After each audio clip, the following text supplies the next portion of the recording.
Good evening. My name is Thurman Greco, and this is Channel 23, Woodstock Educational Television. And the name of this program is Let's Live with Thurman Greco. And it comes to you from Woodstock Television and also from YouTube. And we have a wonderful guest here tonight, and we've already begun talking, which is a rule that I never break. But I have a special commercial that I have been asked to air, and I will be doing this every Friday evening, I guess, through the winter. There is a new pop-up market now in Woodstock, and it's at Maria's. One Saturday a month, and it's going to be Annie's rugs. She's got these wonderful rugs, which we all need because it's so cold. We've got to have something to protect our feet. And Kumi's art and Trish's photography. And I'm going to be doing tarot readings, and I also have some free little gifts to give away to anyone who happens to come to the market. And the first one is going to be the 22nd of January, and then we're looking in February the 19th, and March the 19th, and April the 23rd, and May the 14th, and then, of course, the flea market starts, and then this one's going to go away until then. But we have a very exciting guest this evening, as you can tell by looking at all of these wonderful decorations on the table. Our guest is Peter Blum, he is a staple in Woodstock. So if you're coming to visit, or if you're new here, or even if you've lived here for a while, it's great to check in with him. So can you start by introducing yourself? First of all, I don't know if I've ever been called a staple before, so that's an interesting. You're thing one of the foundations. Foundation. I'm an OG. That's what I was told by my children's friends.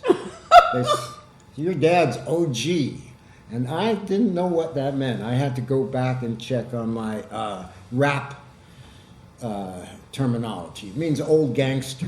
I thought it was old guard, but no, this is like a term of respect. Great. Old gangster. So yeah, I arrived here in 1969. I was raised and spent my childhood in New York City, and I moved here a couple months after the famous festival, and I more or less have been here ever since. I spent 3 years in Holland from 1978 to 81, but other than that, I got married and I had a couple of children, and I worked for a number of years in the 70s and 80s as a journalist at the Woodstock Times. And then eventually I self-promoted to culture editor there. Self-promoted. Yeah. That's great. I love that one. Yeah. Well, I was writing a lot of, they say follow the universe unfolds in the pursuit of your passion. The destiny unfolds. So being a musician and growing up in a family of artists, my mom was a professional watercolor artist and my dad was an operatic baritone. And so I was a musician interested in poetry and the arts, and so I was writing a lot of articles about that. And we thought it would be nice for the Woodstock Times to have a second section. There's a limit to the number of pages you can get in a folio, and we had reached that limit. We had to go to a second section, so we made it the arts and culture section, and I said I'll be the editor of it. How wonderful. Yeah, so I did that for about 4 years, and then a gentleman who's pretty well known in this area, Mikhail Horowitz, he's a poet and a writer, he took over when I left. And I left in around 85 or 86, and I got trained in hypnosis. A friend of mine offered to train me in hypnosis, and I basically, since about 86 or 87, have been supporting myself as a practitioner of hypnosis, medical and clinical hypnosis, and in the early 90s, I got certified as an instructor by a large hypnosis organization. So I trained hundreds of other people and certified them as hypnotists, hypnotherapists. It's a bit of a legal snafu, what you can call yourself. There's a lot of protectiveness around anything that has therapist in it. In New York State, you cannot be a hypnotherapist unless you are a registered with the state of New York as a doctor of psychology or a nurse or something. Or Really? Yeah. So we're hypnotists. So that's my one major. I mean, as I said, I got married and I raised 2 kids. I'm, strange to say, the father of 2 middle-aged children now and a grandfather of 2 wonderful little boys.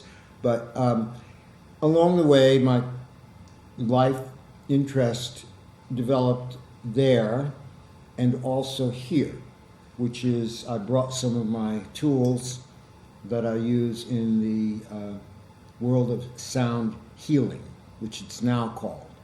Yeah, that wasn't around, that term. Now it's become pretty commonplace. People say, oh, I took a training in sound healing, or I went to a sound healing workshop. But in the 80s, you didn't hear that term. There was no term world music. That's also come more recently. But I was always interested in all sorts of unusual instruments and sounds. I started as a teenager playing guitar and kunga drum, and in the 70s I heard some recordings of these instruments here. These are Himalayan singing bowls. I was absolutely captivated by the sound, but they weren't around.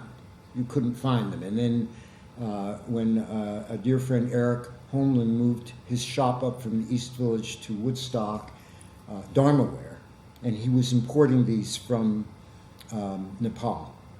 And I started slowly building a collection. This is a few bowls. I have a couple of bigger ones down below. Didn't want to clutter the table too much. And I've got about 40 of them. But it started out just, again, pursuing my own interest in sound. So I work with these in group settings and one-on-one. But more and more, I like doing larger groups. Really? Yes. It's a matter of the aging body.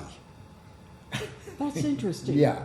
When there is a lot of work to set up the bowls, and I have other instruments. I have large gongs as well that go on stands. And Oh, I see what you're talking about, yes. And it's a lot of work. And if I do a one-on-one session and someone is stretched out, lying down, or on a reclining chair, I'm bending and stretching and moving around them continuously. Yes. I had some lower back issues. They're pretty good, but I was going to a physical therapist for a while here in Woodstock, and I invited her to one of my events, and she watched me, and afterwards she said, now I understand. So I'm careful about my back, and I do try to care for it and stretch it out. But the larger events are what we call horizontal concerts. How adorable. You like that term? I love it. And people come, and they're often done in yoga studios, or I like sacred spaces because it is, for me, it's ceremonial. It's a way of people coming together in a meditative environment. And some places already have that, right? If you go to a yoga studio or to a church or a yurt or a place where ceremony has been done and people have been meditating, you don't have to install your own vibes. Right. It's got built-in good vibes. So we like doing that, and people come and they stretch out on blankets and yoga mats, and or they can sit if they like, but it's preferable to lay down, and they journey. And that's another term that I was introduced to on my own journey, but the use of it in a very specific way, shamanic journeying. That was a term that was popularized in the 80s by a movement largely initiated by a man named Michael Harner. Michael Harner founded the Foundation for Shamanic Studies, and he was an anthropologist who had gone and lived with a number of tribal people in Mexico, I think, in Central America, and he came back and he'd had these experiences that he was trying to introduce to more people in the West based on indigenous practices. And so he was a friend of mine who just recently passed away, Burl Crone, a very well-known Woodstock filmmaker and jazz documentary filmmaker. Burl was studying with Michael Harner, and I met up with a group of guys in the late 80s, and we learned about shamanic journeying, which is a technique where you drum a very regular beat. It doesn't have to be, it could be a rattle, or it could, I later found out, it can be any sound. But the idea is people have historically known that there were other states of consciousness that they could enter into. And depending on the cultural context, it's described in different ways and entered into in different ways. But there's something that seems to be transcend continents. It's a form of transcultural shamanism, where you find that medicine people in Mongolia and Siberia are doing very similar things to tribal medicine men and women in Pacific Northwest of here or in Mexico. So the idea is you go in with an intention to access some wisdom or state of being that's not normally available to us. And these are tools that can be used for that. And is this, when you go, do you ever go to someone's house and do this? I have. You have, but now you do not. Now you No, go. I mean, I have them come to my house. Ah, that's because even better. then I don't have to schlep. Yeah. You know that technical term? Yes. Schlep? So if a person is seeking healing for one reason or another, they can come to you. Yeah. Now, this is a small percentage of what I do. Mostly people find me for hypnosis, which to me it's all ice cream. It's just a matter of what flavor you prefer. Well, in other words, course. when I work with someone and I do hypnosis, they mostly expect me to talk to them, because that's what the traditional model of hypnosis is. Relax, close your eyes, go inside. It's kind of guided meditation. But they can get to the same place with sound. So I may start out with, say, oh, here, why don't you just focus on the sound of this.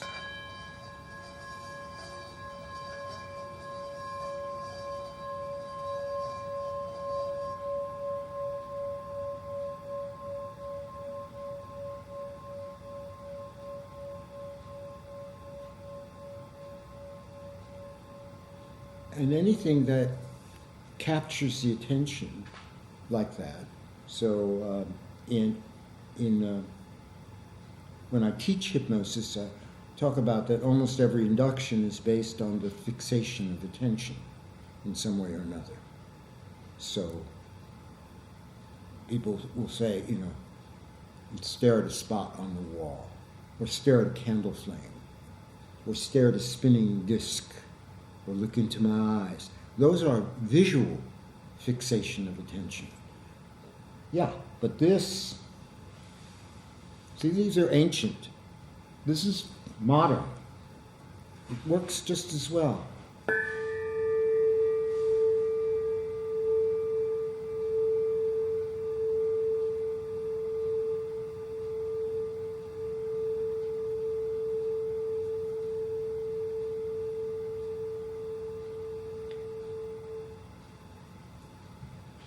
So a question I have, just because I don't know anything about, I've studied shamanic healing, but I definitely have never touched into hypnosis at all. But some people learn through their eyes, Yes. and some people learn through their ears. Yes. So if they learn through their ears, then this is the path. This is the door. It could be. It could be. You know, another area, the gentleman that I trained in hypnosis with, Richard Zarrow, was a well-known figure in Woodstock in the 80s, 90s, and he's no longer with us. But Richard also introduced me to the field of neuro-linguistic programming, NLP, and it's closely related to hypnosis, and it's a study of how people communicate. And the founders of NLP basically stole from a lot of other people and synthesized it, put it together into a package. But they studied the work of Virginia Satir, a very famous family therapist, and Dr. Milton Erickson, a psychiatrist who revolutionized the way hypnosis is understood and practiced, and Abraham Maslow, and hierarchies of meaning, and a lot of linguists.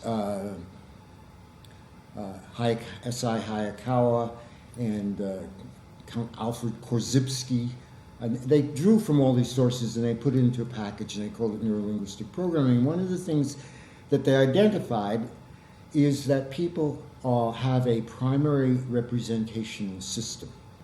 So they said everyone who, unless they're impaired by accident or from birth, can see, hear, feel, smell, taste. Those are the traditional five senses. And they said primarily it's visual, auditory, kinesthetic. And that by closely observing a person, listening to them, knowing a little bit about their life and what they do and what they like to do, how they express themselves, you can determine what their preferred primary representational system is. So a visual person would be more prone, perhaps, to be able to focus on staring at a spinning disc, whereas an auditory person might go into trance easier if you told them to just listen to a sound. And a kinesthetic person might respond very well to having their hand stroked, or a massage, or having their head held. So when I go for massage or craniosacral work, I boom. I'm in a hypnotic state very quickly, without them ever saying to me to do that, because that reaches me in a way that it works for me. So most people are a combination of all. And they also, just to throw a monkey wrench into this, have said that one way to introduce a trance is to start by the person's most preferred representational system and then switch them into a different one. And that will the shift will bring them into a different state that they're, other than what they're used to normally. So what you're saying is, if they're visual, then you're going to ask them to, stare at the thing, and then at a certain moment you start. I might say, now while you're looking at that, I'm going to come around behind you with a couple tuning forks, if that's okay with you. I didn't bring any tuning forks, but that's something I use often. They're non-threatening. They're not something exotic. They're tuning forks, and they're easily portable. And I might come around behind somebody with a pair of tuning forks and say, so while you're looking at that, I'm just going to tap these lightly and hold them up to your ears. And so that creates there is a fixation of attention, but there's also a split of consciousness. And they're looking here, but they're also listening here. And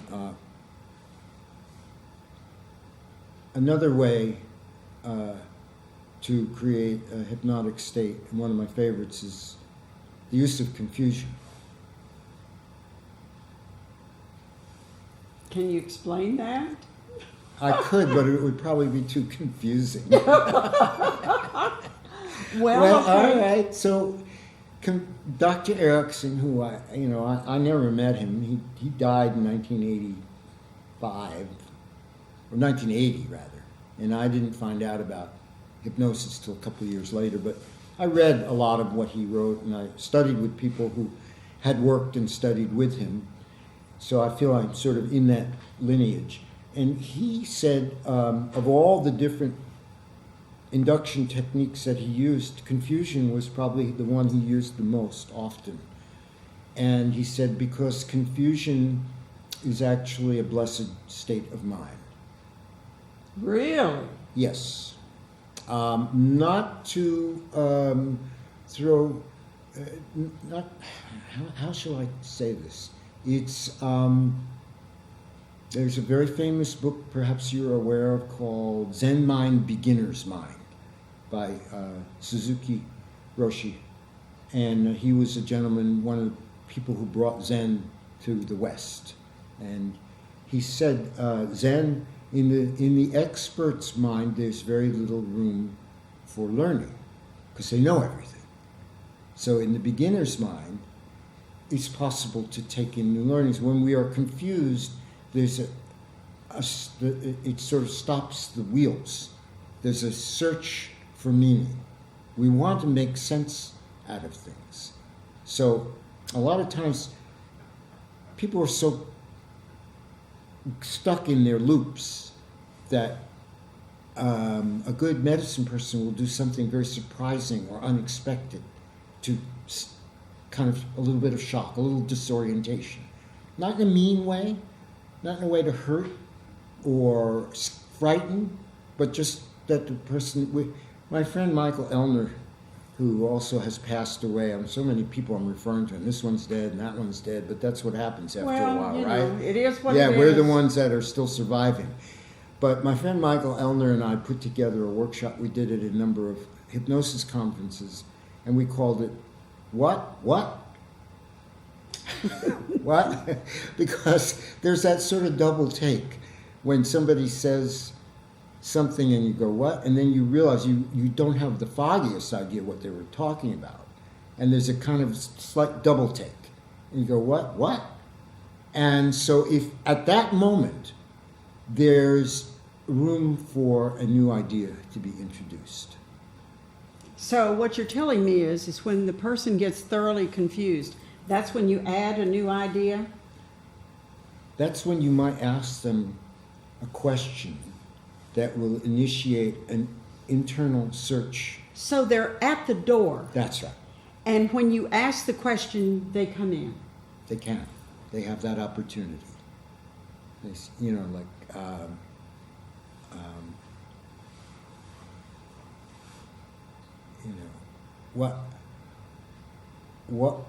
what would you do if you didn't know that you had those problems? And they go, what? It's not a question that might be asked in therapy traditionally. It's a question that sort of goes like sideways. It's not, what you're saying is at this point, when this is happening, this is not therapy. When you're at the door and you're getting ready to go in, or somebody's going to invite you in, that's not therapy.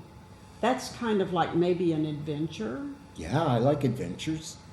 When people call and they say, I got your name, or I found out about you, or I heard about you, and I have, traditionally they'll often have the same 3 or 4 questions.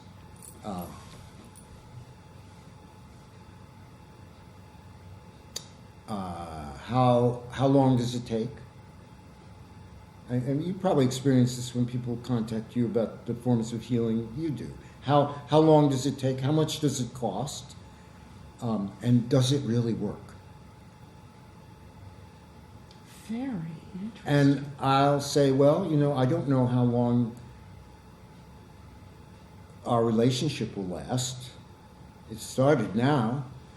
It started when you contacted me, and you'll come If you decide to make an appointment, you'll come and you'll see me, and we'll see how it feels, and we'll see what we can accomplish. My goal is always to get people in and out as quickly as possible. If they want long-term therapists, I know some good ones, and I'm happy to refer out. But I like, it's called brief solution-oriented work. So I'll say after we do a session, and usually I'll see them for a couple of hours the first time. And after we finish, we'll see how you're feeling, and we'll assess mutually whether we decide to continue or not. So that's an answer to how long does it take. How much does it cost is always dicey.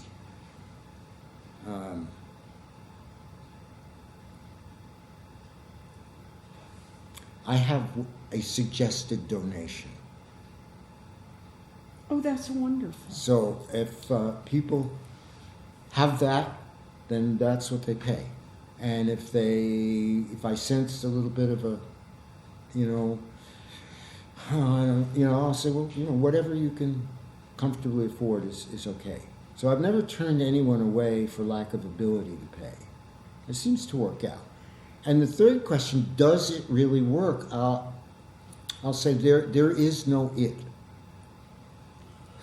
Oh, that's there's great. There's just you and me, right? There's just you and me. Does it work? There's no. Well, it's not like an ab reducer that you buy on TV in an infomercial. Yeah. And you're supposed to strap it on. Well, and it goes those like don't this. work anyway. But people say, I want to return it. It doesn't work. But there's no it. There's me and you and like Martin Buber, I and thou. There's a relationship, and we're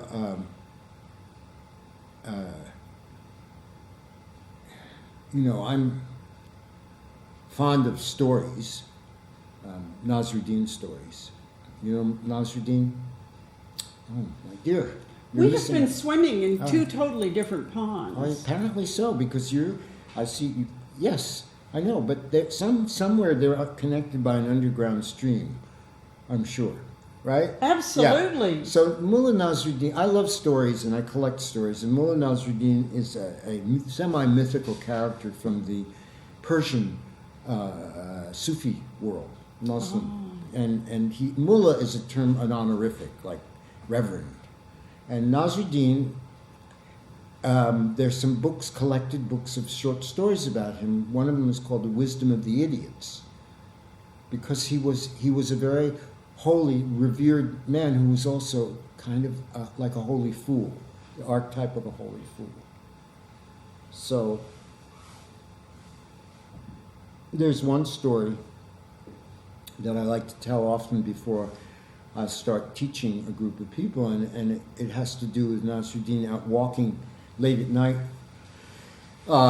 close to his village, but it's quite dark, and he's walking along and by himself, and there's a group of horsemen off in the distance approaching, and they spot this lone figure. They can't tell who it is. It's dark, and it's quite a distance off, and they think, oh, maybe this is somebody who's lost, a traveler who needs help.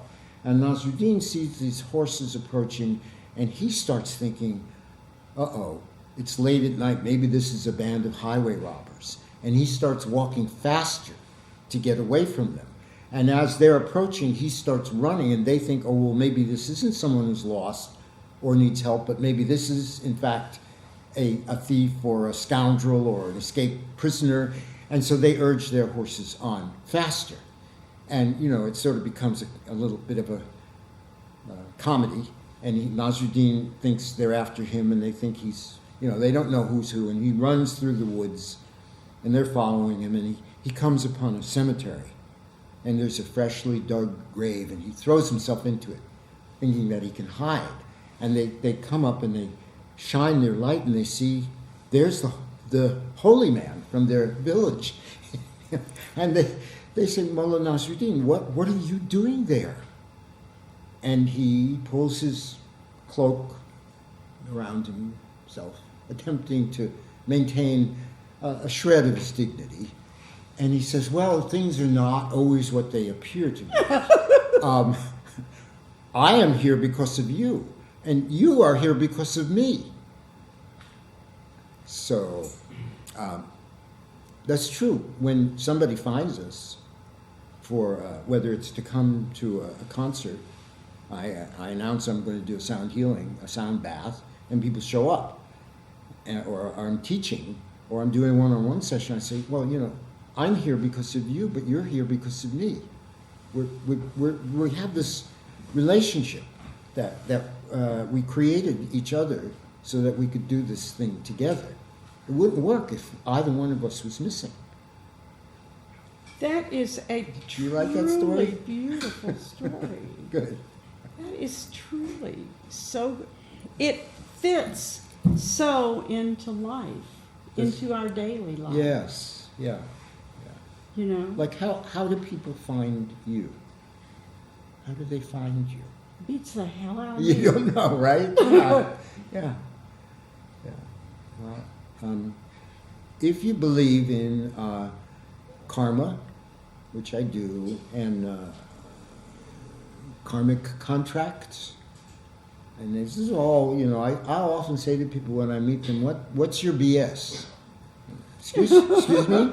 No, what are your belief systems? What are your primary what are your primary belief systems? Because that determines if we have common ground to stand on.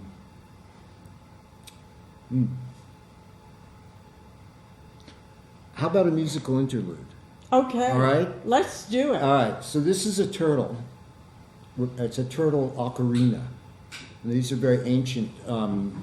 They're like a flute, but they're often ceramic, and they're not tube shaped. They come more in different types of shapes. This is the little turtle here, and you kind of have to blow into the rear end of the turtle to get sound. But and as I said, he's got a kind of mournful song.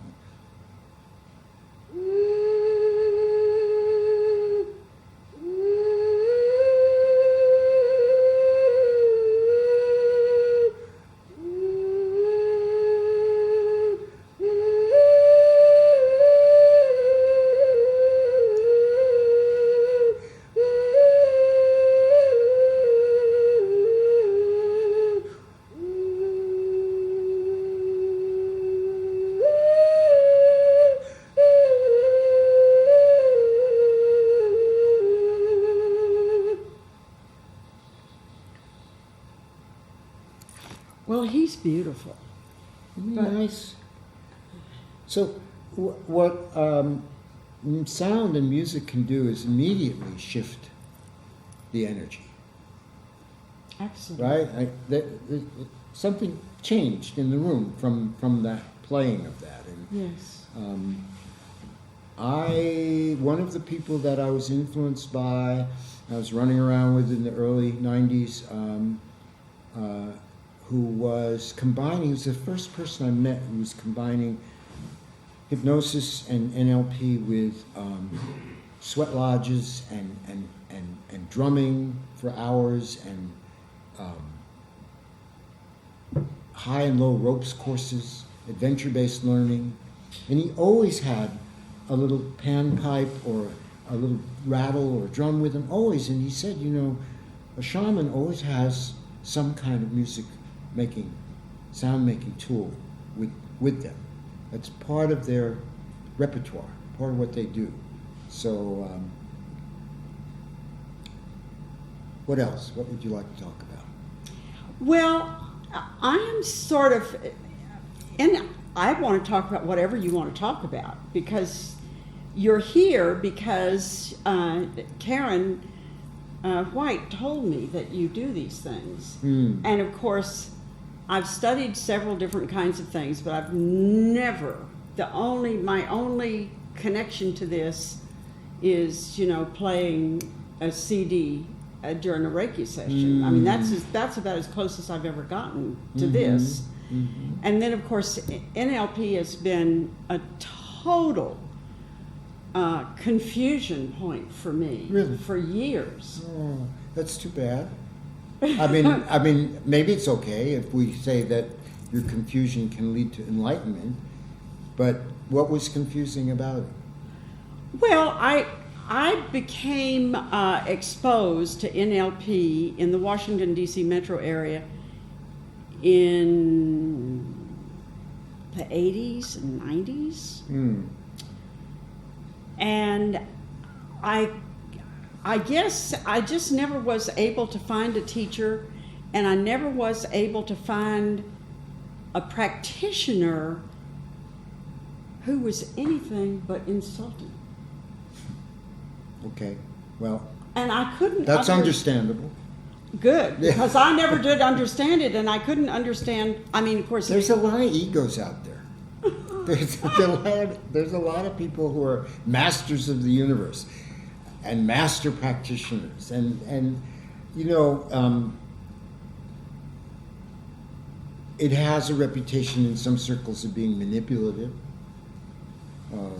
as a way of, you know, tricking people into doing things. okay, that's what I found. That's Right? what I found. I Yeah. found the tricksters. Yeah. And of course, in Washington D.C., my goodness. I mean, how could you not? I can't speak to that. I've never spent time in Washington D.C. You're very fortunate. But what I will say is that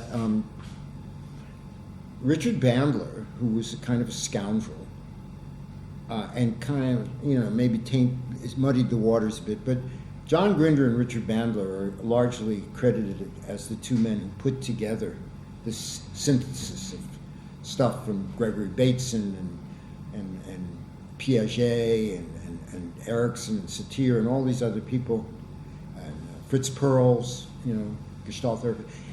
And Richard Bandler said NLP is an attitude and a methodology that has left a trail of techniques. Wow. And a lot of people confuse the deer droppings for the deer. You know, that's the trail of techniques. And people will say, oh, NLP, that's about where people's eyes are going. And you can sell somebody something if you watch where their eyes are going, you know? Yeah. But it really is about, for me, the magic of learning how people communicate and being a better communicator. That's all. It's like a hammer, you know, that famous analogy. You can drive a nail with it, or you can hit someone on the head with it. Right. So it is a compendium of a lot of different techniques. Well, I have felt through the years that we could all use some NLP. Yeah. Because we definitely need to communicate better. There's no question about that. Yeah. You know, it's just, life would be so much better if we could communicate better. Yeah. What was that famous movie with Steve McQueen where the guard said, "What we have here is a failure to communicate"? People may get that reference. He's a prisoner. Yeah. In the guard.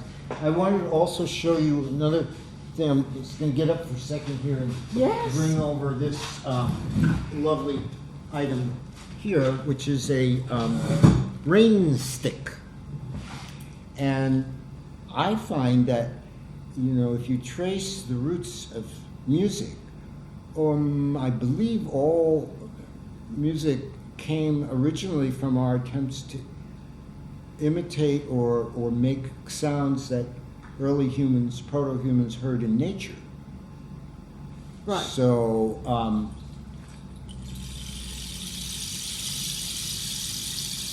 Where did that come from?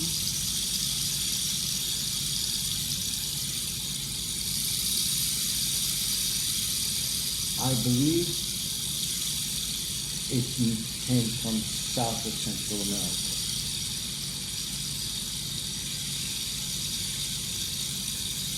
But it's the sound of rain and gentle rain falling. And I can sort of control it by how I quickly or slowly I turn it.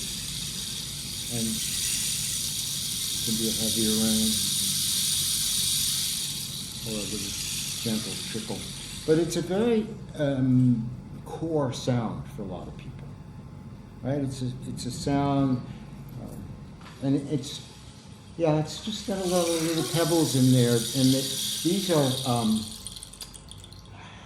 how shall I say this? Small barb protuberances that are hammered in, so that they create something that they're bouncing off of as they go from one end to the other. How long have you had this instrument? I don't remember, things come to me here. Is it okay to touch Yeah, it? of course. Because it has the feel of age and wisdom. To me it does. It doesn't look new. No, and it is natural. This is a limb of a tree that was sealed off on both ends, hollowed out, sealed off, and then hammered in. And then someone hammered thorns in. They were, I believe, sticking out. They were part of the actual limb, and they just hammered them in. If they were thorns, and they were sticking out, and the person hammered them in, yes, then we're probably looking at a desert tree. Could be. Could be. I don't know. I'll have to do more research on it. Well, it's beautiful. Yeah, I thought you would like that. It's totally beautiful. And then another thing that I wanted to show and tell here is this item, which is a small gong. I couldn't bring my larger gongs; they were too big. This is a small gong. It's called a wind gong, and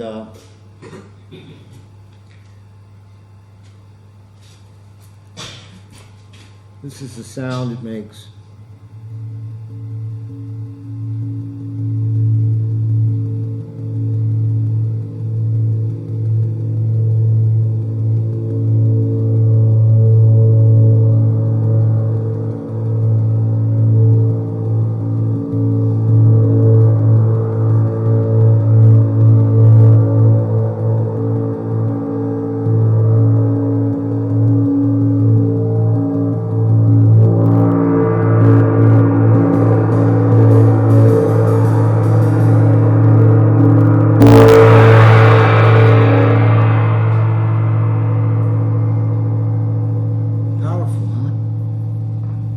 It just goes straight to your soul. It just goes to your inner.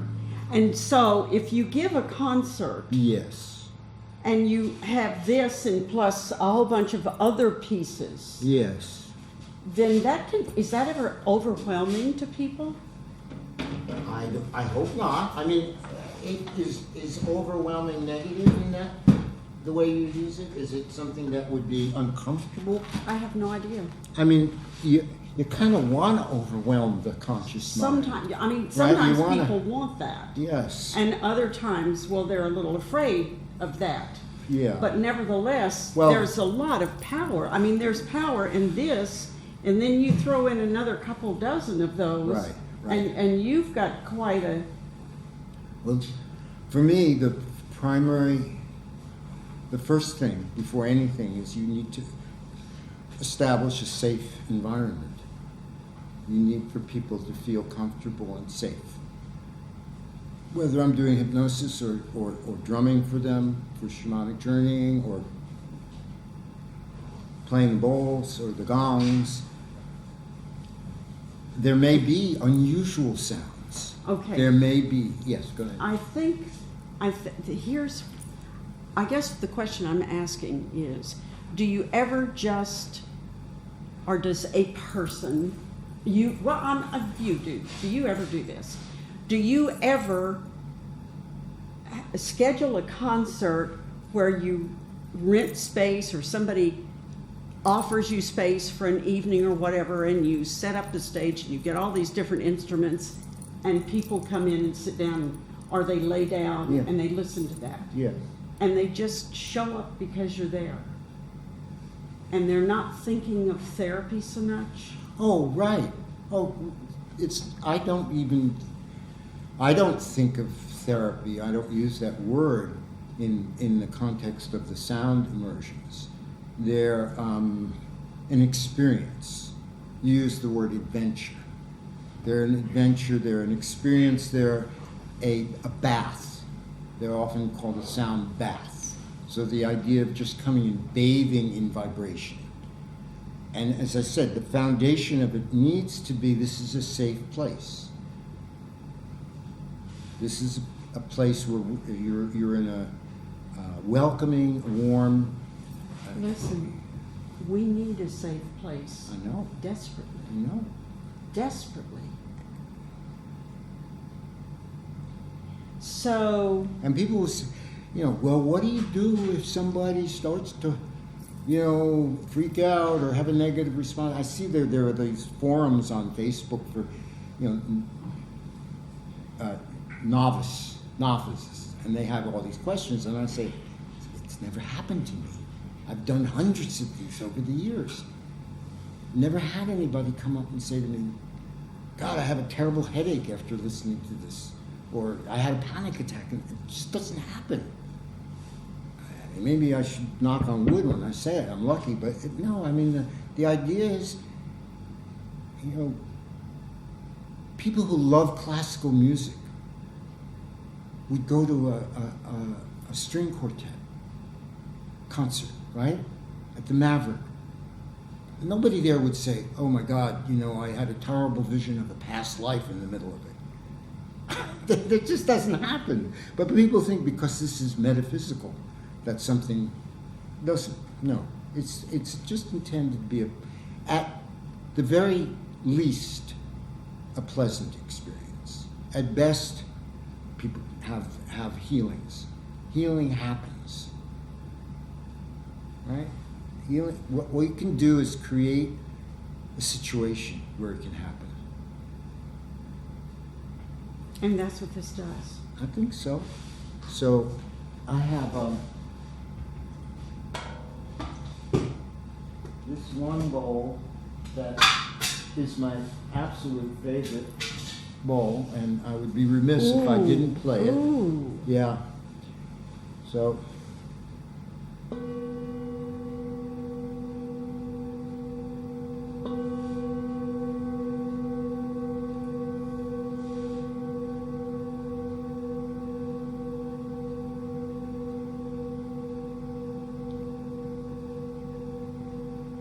That just. I know. I know.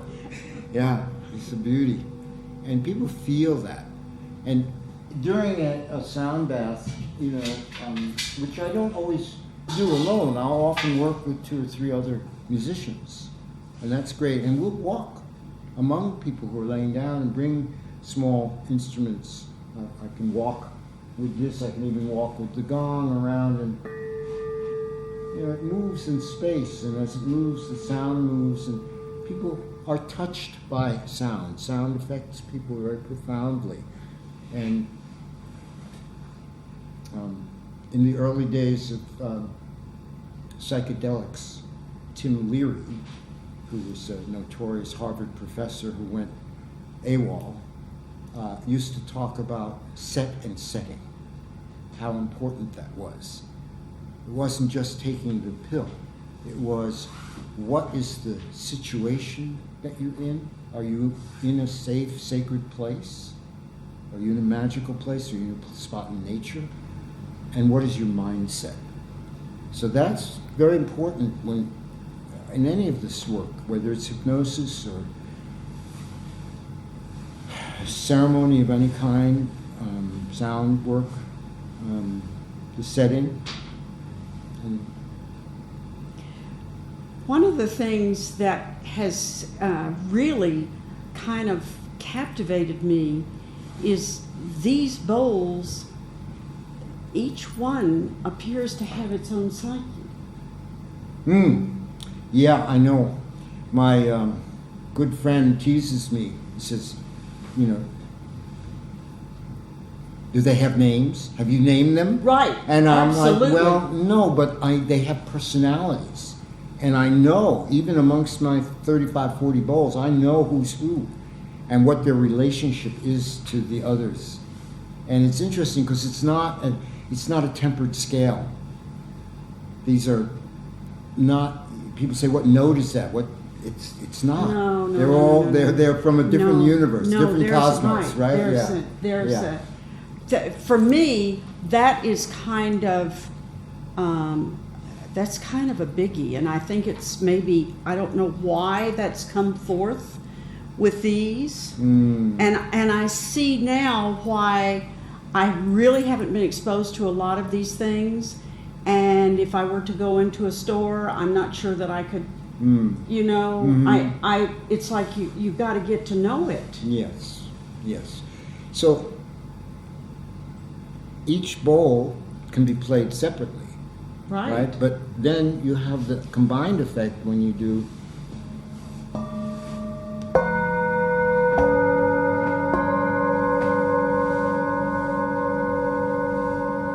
These things are alive. Oh yeah, oh yeah. That big one that I was playing, I don't see things like this. I'm delightfully dense in some ways. But once I was playing and someone who claimed they saw things said, you know, there's an old llama that came out of that bowl when you were playing it. There's a spirit of an old llama in that bowl. I said, if that's what you saw, fine. I haven't gotten to them enough for a llama to come out, but I definitely feel that they They're are alive. They're alive. and that they have relationships Yes. with each other, Yes. and with you, Yeah. and with members of your family, So can I? of course. Okay, I'm going to do a little self-promotion here. Please Okay? do. I wrote this book about 2 or 3 years ago. Oh, really? Yeah, and it's called Transonics: The Vital Link Between Sound Healing and Hypnosis. Wow. And it's self-published, and this is, you know, the result of there's a few of my bowls there. So, but I found that I was going to hypnosis conferences for years, and I'd be the sound guy. And a lot of people who are trained in hypnosis don't understand about sound. They learn scripts. And then now that sound healing has become more prevalent, I'm going to conferences and workshops and trainings in sound healing and talking to them about hypnosis. Because I say, you better understand about hypnosis, because when you play these instruments, people are going into a hypnotic state. So I have that kind of two lenses that I'm looking at everything through, and I thought it would be hopefully useful or helpful for people to see how I connect the two. I don't know, maybe it's just a little self-indulgent thing. Do you ever, when you put these bowls out, do you ever have one that says to you, I'd rather be on the other side of the room? No, but I have bowls that I set up and don't play. Okay. Right? I'll bring 35 bowls and I might play 20 or 25 of them. I won't know until I get there. Right. Who's going to say, all right, me, you got to use this sound now? They call to you. Yeah, I try to get out of the way and just be, you know, I don't want to sound pretentious, but I try to get as empty as possible. And how many years did you spend collecting these bowls? I started in the late 80s. Really started more seriously in the early 90s. Yeah. Now, you did mention to me that you were connected to a reflexologist at some point. Still am. Still are. My as they say, significant other. Okay, Has been. so your significant other is a reflexologist. Yes. Is there some way that your reflexologist significant other connects? Yeah, we've done we attempted for a while in when we were first together in the late 90s. We've been together for a while, and she's been doing reflexology as long as I've been doing this stuff. She started in the 80s. And we came up with a combo package that we called frequency flying. like frequent flyer. Yes. And she would work on people energetically because she also does hands-off energy work and do reflexology, and I would be playing the bowls Oh my around them. God. Yeah. It was Oh, fun. wow. It was fun for a while. Yes. Yeah. Oh my gosh. Well, I'm just sort of, I don't know. This is just totally fabulous. Great. And can you haul your book out again? How are we going to get your book? Well, okay. Where do we get it? You got it through me because it Okay. is not in. It's self-published, and my website. Yes. Important. Pay attention. My website is soundsforhealing.com. Okay. Very easy to remember. Sounds one word. for Sounds healing. for healing. FOR healing. Sounds for healing. One word. Okay. .com, and you know it's got the book there and more information, articles I've written, some videos, links to some videos that I've done, and list of upcoming events and sound that's baths very and important. trainings and stuff like that. Yeah. So I had one scheduled a weekend for the end of this month, and under the current circumstances, I thought it was best to postpone it. So it's been rescheduled for March 12th, I think, somewhere around there. Just people are not going out to stuff. Will right you keep me apprised Sure. so that I can, announce sure. it at the different, every Friday night? now. Oh, I'd love to. That's very kind of you. Sure, and it's right here in Woodstock. Do you have a place? Yes. The place is a very wonderful spot called The Nest, and it's on Shotwell Road, about 3 minutes from here. Oh, by very car. good. Yeah. Okay. And it's a large semi-residential retreat center. So, big room, places for people to And stay how much are the overnight. tickets going to be? Oh, there we go again. That is one thing. You and I are very, Yeah. very, very much alike. Yeah. Somebody said to me several months ago, she said, you just don't care whether you make any money or not. And I don't know if it's that, but I just know that, hey, come on. Well, Make a donation, forget it. I have 2 guides, one on each shoulder. Mm-hmm. And one says to me, you've spent a lot of time, years, and a lot of money getting your training and collecting your experience and working on honing your skills, and you're very good at what you do, and you deserve to ask for it be paid well. That's one voice. And the other voice says, give it away. Give it away. Yes. So What's it? Come on. I got to listen to both of them. And This one, I Right. don't know. Well- I don't know. Because truthfully, do you think this is only one life that you've been doing this No. with? Right. No. So you can't say you're getting paid. I mean, it goes back several lives, if not many. Yeah. I mean, I knew these instruments that when I first heard them were so familiar, these sounds. So I'm going to keep coming back till I get it right. Are we out of Listen, time? I don't know. She raises her fingers. I have one quick question. When you found these bowls, have you ever found any bowls from a past life, from your past life? In other words, did you have this bowl at some point in the past? I've never had that such a strong sense of that. No, I did have. You got 1 minute there. I did get a reading once, and I asked the person who was a channel about my connection with music, and he said there's one particular past life that's coming up very strongly. You had an important position high up in the court of the Chinese emperor, and you were the keeper of the gong. And it was your job to ring the gong at certain moments, like the solstice or the equinox, to bring the vibrations of everyone in the province into alignment.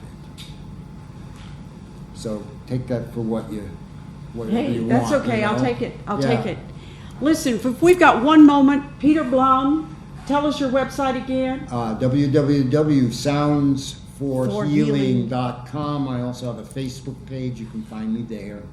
Peter Blum on Facebook. Love to hear from you all. And you've got a concert coming up in March. Yeah, workshop. A workshop coming up March. I have to take your workshop. Oh, okay. I have to sign up for it. And a concert. Yeah. And a concert. At Matagiri. At You know Mat- Matagiri? No. In Mount Tremper? Yeah. May 5th. March 5th. March 5th. March 5th. Yeah. Now we're talking two different. Yes. How about that? Okay, well, sorry I'm going to have to. confuse you. I'm going to have to contact All you right. because I'll I've got get to you the figure out what's information. going on. Thank you. Because I really All right. am attracted to. Well, we can get what you're doing. together without it. Good Say goodnight, Gracie. Good night. Thank you so much, Ellen. It's wonderful.